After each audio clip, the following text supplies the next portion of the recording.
Now, I am joined now by Ganief Hendricks, who's the AL-Jamah leader, to get his perspective.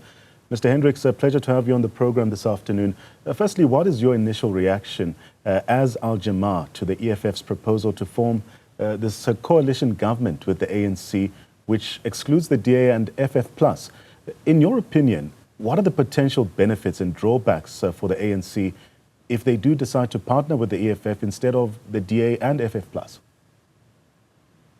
Thank you very much. Look, when we met with the EFF just before the first sitting of Parliament, initially the Secretary General came to visit me at my office in Cape Town.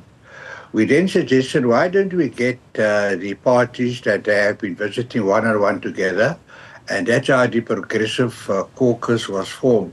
At the first meeting of the Progressive Caucus, we all agreed that the political party with the highest votes should, for example, nominate the president, the speaker, and that the parties to the left, which is the Progressive Caucus, should throw their weight behind the ANC so that it doesn't draw too close to the DA.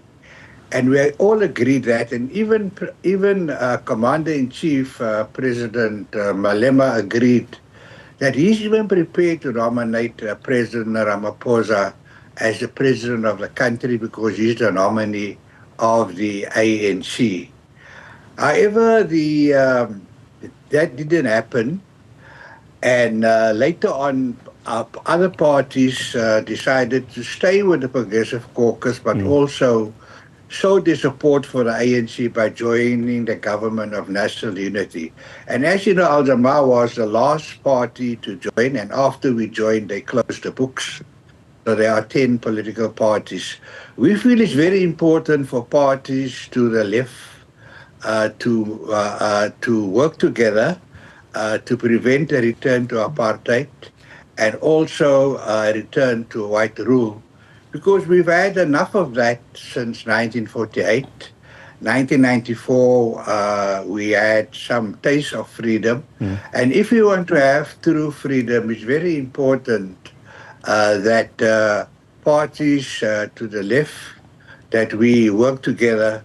And I hope that the EFF has now taken the first step to say they are prepared to join the government of national unity.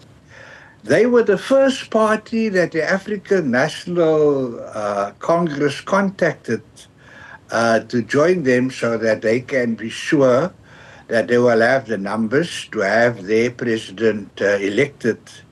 But because the EFF didn't give a clear indication, the ANC, in my opinion, had no other choice but to sign an agreement with the DA so that we can at least establish Parliament and elect the office bearers.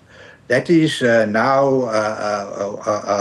water under the bridge, and it's important now that we still pursue efforts to get all the parties to the left to throw their weight behind the ANC. It's up to the ANC to decide if they want to invite the DA, Freedom Front Plus, so long as we are going to be in the majority in the government of national unity, and we can sideline the Democratic Alliance. Mr. Hendricks, reflecting on previous coalition attempts, if you will, what lessons do you believe the ANC and EFF and other parties, for instance, should consider to avoid the past mistakes, but also ensure a successful partnership? We saw coalition arrangements play out at a municipal level, but now we await a national arrangement, if you will. Look, you know, we've been very successful in the city of Joburg with 9 parties, and we have a local government of national unity, and AL-Jamah has taken the lead there. And maybe, you know, what should be done differently now is that the negotiations was left to politicians and politicians are the worst people to put together a coalition. They should have had thought leaders, experts to guide them. Yes, 1 or 2 politicians could have been present on either side, but I think what was lacking this time around is the absence of independent thought leaders that would also put the interests of South Africa first, will understand how voters voted. But when politicians negotiate one another, you're not going to get the success, that you want. So I think the mistake was, look, we had 3 meetings with the ANC, one with the Big Five, one with the NEC, and one with the National Working Committee. And it was politicians that were getting together. ALJamah didn't bring its thought leaders, its independent experts with, neither did the ANC. And I would imagine that when the ANC negotiated with the other 18 political parties, it was negotiations between politicians, the wrong people to put together a government of national unity. With this said, how do you think this proposed coalition will then affect the broader political landscape in South Africa as well, particularly in terms of addressing issues like land redistribution and economic transformation? Look, it's a setback, a tremendous setback. It's a setback to 30 years of hard work down the drain. We'll have to start from scratch again. And that is now very sad in that the land won't be distributed. And also transformation in the field, in the labor field, in employment field, in so many other areas. It was a major setback. We are back to 1994, and we now have to accommodate the wishes of a white minority and also people who are yearning to go back to the days of apartheid. But I'm still very confident that the situation is very fluid, and by the end of this year, there will be another change. And maybe then the EFF would have achieved its objective that, the first 3 months, the first 100 days, things didn't work out.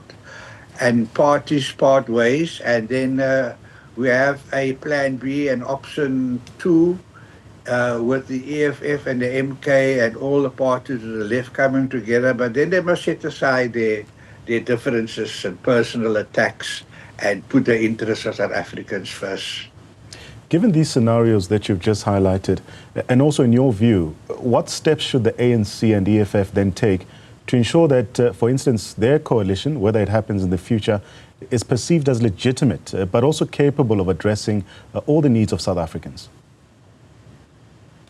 Yeah, look, the steps that they have to take is to show the country that they've put aside all their differences, and that, in fact, there's now an attempt to unite the EFF, the MK, and ANC. They all belong to the African National Congress, Africa's oldest liberation movement. And they make attempts to strengthen it, so so that that is the best way forward. That doesn't mean that there isn't space for other political parties or other groups, but it is time that we show that black leadership can work. And so far, this is going to be a major setback. But I think we're going to recover very soon. By the end of the year, things are going to change dramatically.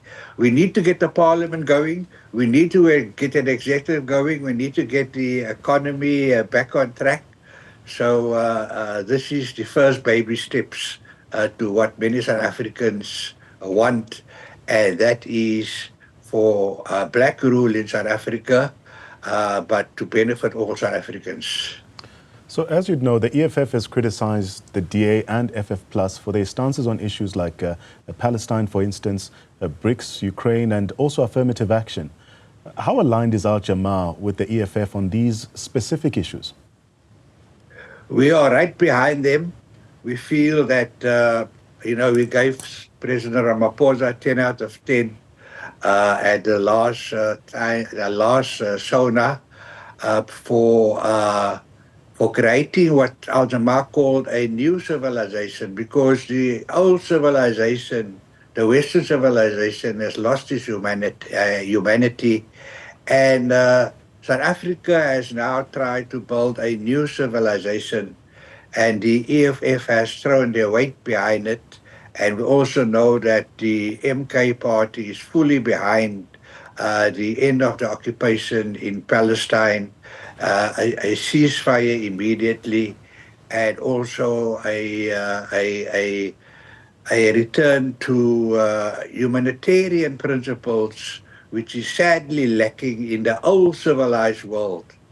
And we need a new civilization, and South Africa has taken the first step by using the international court to try and salvage the Universal Declaration of Human Rights.